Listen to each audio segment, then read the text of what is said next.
Hey there. So, who am I and what am I doing on your feed, right? So, I'm here because I had just decided to get on YouTube. And so, this video is going to explain why I did that. Some of you might be navigating a similar decision or having a similar idea, right? And maybe some part of you wants to do it, some part of you is holding back. So, I want to share about why I'm starting. But first, a bit about me. So, I am an AI entrepreneur. I have a background in software engineering, machine learning, and management. I build AI products and software. I write code. I also build software engineering teams, hiring, setting direction, managing delivery, and been doing that for the better part of my career. Currently, I'm a co-founder at Blue Sky AI. We're exploring AI applications in precision medicine, specifically in screening and supporting children with special educational needs. How do we leverage AI to screen for autism and other developmental disorders sooner and improve treatment outcomes? Before that, I was an engineering manager at GoodNotes. I was responsible for our LLM roadmap and building Ask GoodNotes, a feature where users could interact with their notes in a chatbot to learn, summarize, and gauge their own knowledge intake. So that's where I developed my skills as a machine learning engineer and eventually got into managing engineers and learning a lot about startups and the tech scene.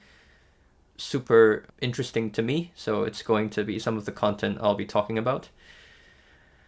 Prior to that, I was at Google. So for 2 years, I was a site reliability engineer at Google in Seattle. I was in the Google Cloud division. So a site reliability engineer essentially monitors software health, and you're on call, you're improving production dashboards, you're doing all the DevOps, trying to improve the system's reliability over time. So that's where a lot of the work goes in ensuring Google's products were available to all the billion users worldwide. Beyond tech, I also have a background in cognitive neuroscience. I have a publication that predicts individual differences in ability to pay attention based on resting state functional MRI scans. I actually am a dropout from medical school. I didn't end up being a doctor. I decided to get into neuroscience after, some exploration in humanities actually. So and then ended up getting into big tech and eventually doing startups. I'm also a recreational musician, so I realized that I actually do have some content here already, mostly cello, playing pop covers and classical music, so check it out if you're interested. I am a huge enthusiast in table tennis. I nerd out following all the players in the circuit. I'm obsessed with different equipment, playing styles, and techniques. I myself am a competitive but mediocre table tennis player. I train maybe 2 to 3 times a week, but this has been my main passion and kind of my main channel for competitiveness. And most importantly, I am a human in transition. So this year, I've been navigating several significant transitions, in my life. And because of that, I've been super obsessed with inner work, finding my own North Star, growth, healing, and transformation. So I've been lucky enough to have a lot of insights from all the self-help books I read, reading a lot about cognitive psychology, neurobiology, and journaling a lot using AI. And, the important stage for me now is to find my North Star, sit in the uncertainty, and really figure out what next, take a step away from the striving, achieving part of me and really go inward. So that's just a little bit about me. And now some of the hopes and fears of getting into YouTube, right? I think the main motivation for me was always to share and express kind of my learnings. So I've been fortunate enough to learn really from the best in many fields, from music to tech to science and even sport, right? And now like reading a lot of, I believe to be highly universal and relatable content on self-help, cognitive psychology, and meditation, right? So because of my unconventional paths, I think I have a lot of insight in different diverse areas on how to become successful, how to find more joy, and wanting to share these reflections with folks, right? The other thing is YouTube as a means to refine my own value system. So I always believe that when you're able to articulate some concept or some idea, then like it further actually improves your own understanding and your own intuition. So that's something I want to do here, like through content creation, refining my own value system and figuring out what I want to do and making sure I understand the concepts that I talk about. And lastly, selfishly, it's YouTube as a funnel, right? So there are a lot of YouTubers who make money just from YouTubing. Reality check, not a lot. The very successful tech YouTubers, I'm talking like tech lead kind of. They maybe make, like in 2021, I think he was making 6 figures. So like it takes someone like that to make that amount of money. So I'm here not to make money from YouTube, but to possibly get some feedback and some audience so that when I do build my side business, it's probably tech consumer company or a coaching and consulting business. It's going to be one of those, maybe both. I do have some feedback, some audience that I can share about. So that's the more hidden thinking. And now some fears and anxiety that were stopping me, right? The most important one, I think, is a fear of being inauthentic. I'm here to speak my own voice, talk about my own experiences, my own insights and learning. But it's very hard. Like there's performance anxiety and I feel like I need to get this right. I need to talk smoothly.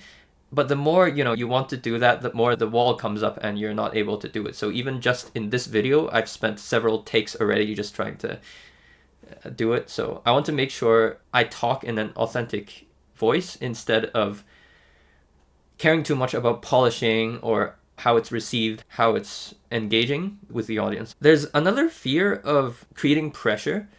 I decided to go on a trip. So just 3 days ago, I had a random spontaneous decision to take a trip to Taiwan, a solo, quiet, reflective trip. And the next day, I had this idea of just talking and filming myself in nature. And then I got excited, like all the adrenaline took over, like all the scripts, all the content I could talk about. But to be honest, this kind of interferes with the original intention of turning inward and finding some quiet and peace. So this tension between just being and enjoying nature and turning inward versus this more outward expression and sharing and, like kind of performance is a balance that I would like to be able to find over time. And lastly, I think there's a certain worry about judgment. So my content, I don't know what I'm going to talk about. It's likely going to be very niche, but also very diverse at the same time. So that's what a lot of people ask me, like, who are people even going to watch like all this random stuff?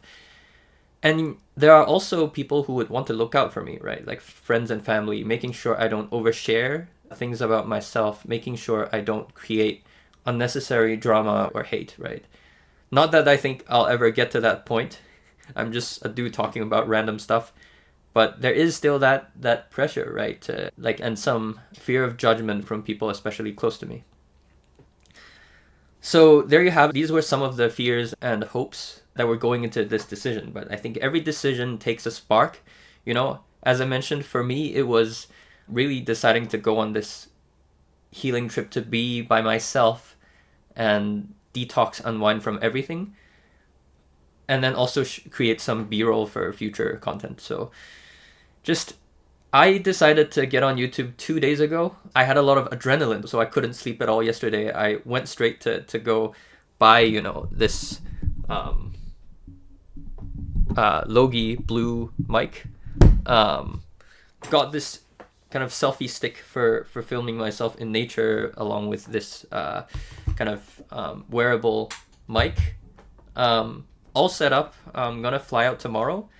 So the itinerary is I'm going to meet up with my friend in Taipei tomorrow night. I'm going to spend one night in Taipei.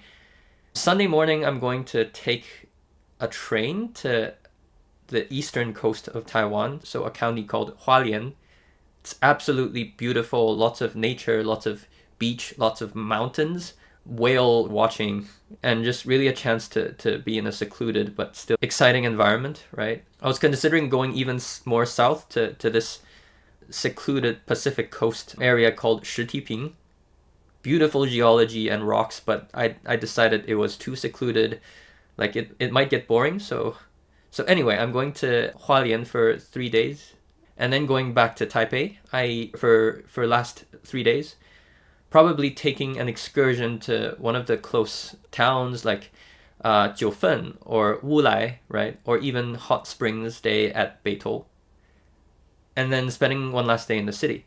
So I don't know when I'll do my next video. I don't know what it's going to be about, but just wanted to get this out there before I go on my trip. So thanks a lot for listening to all of that, and I'll see you soon.